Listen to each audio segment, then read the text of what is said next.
going to take you on a journey of absurdity. A journey which starts in Lancaster on the 5:46 train in the morning. In December 2011, a curious article by Michael Williams was published in The Independent, The Hunt for Britain's Ghost Trains That Stop Nowhere Useful.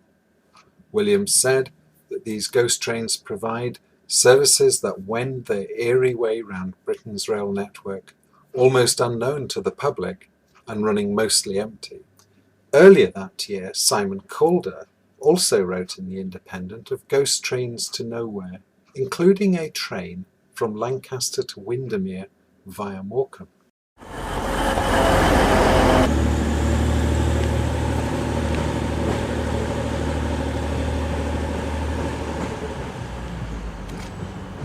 We can't be sure that this is a parliamentary train.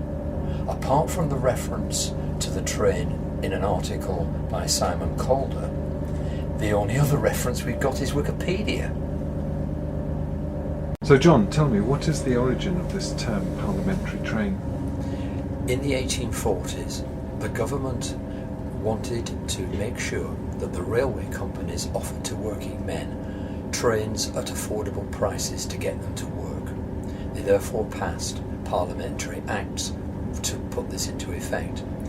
The companies, for their part, believed that working men would take the trains anyway and pay whatever fares they charged. So they merely went for legal compliance, and they offered fares at this parliamentary rate at inconvenient times to working men, so that it was pointless in catching them.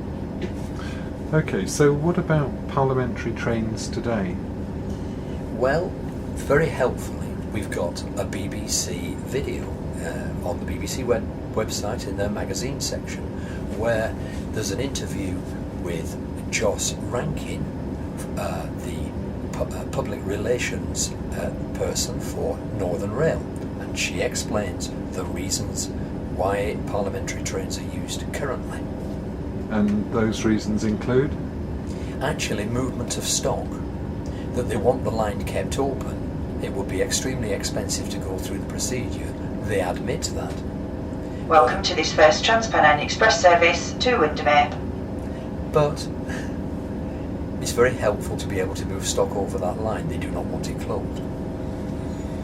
It could be that that line is kept open. The line is open in order that nuclear waste can be shipped, can be trained from Heysham Power Station to Sellafield without it having to be routed through Lancaster. Enthusiasts in the area have been explaining that to us.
In the railway network that connects Heysham, Lancaster and Morecambe to Cumbria and the Lakes, there is a triangle of lines, one side of which, running alongside Morecambe Golf Course, is only used by our train.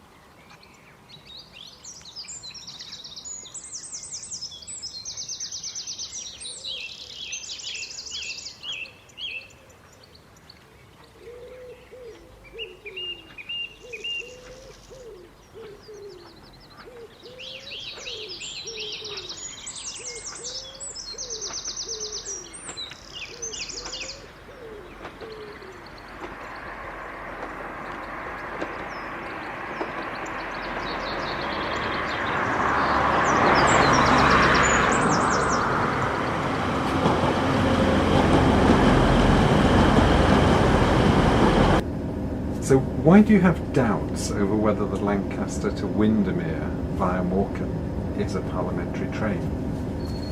There are many reasons here. First of all, it runs 6 days a week. There might only be one train, it's 6 days a week. There are passengers on it. There is another consideration too.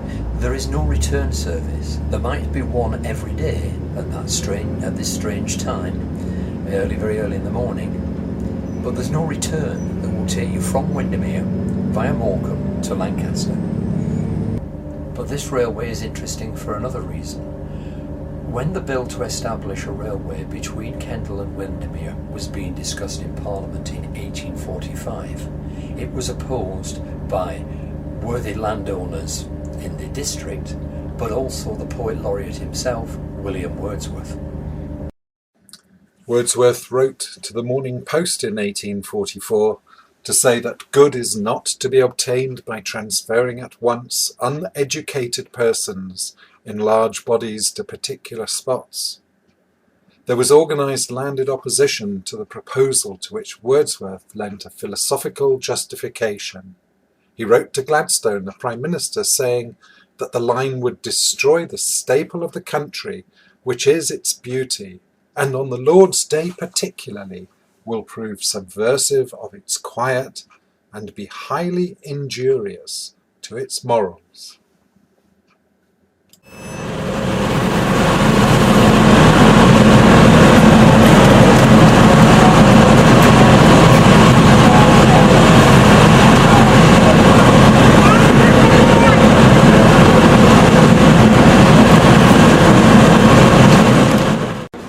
Tell me, John, what do you think Wordsworth would make of Windermere today?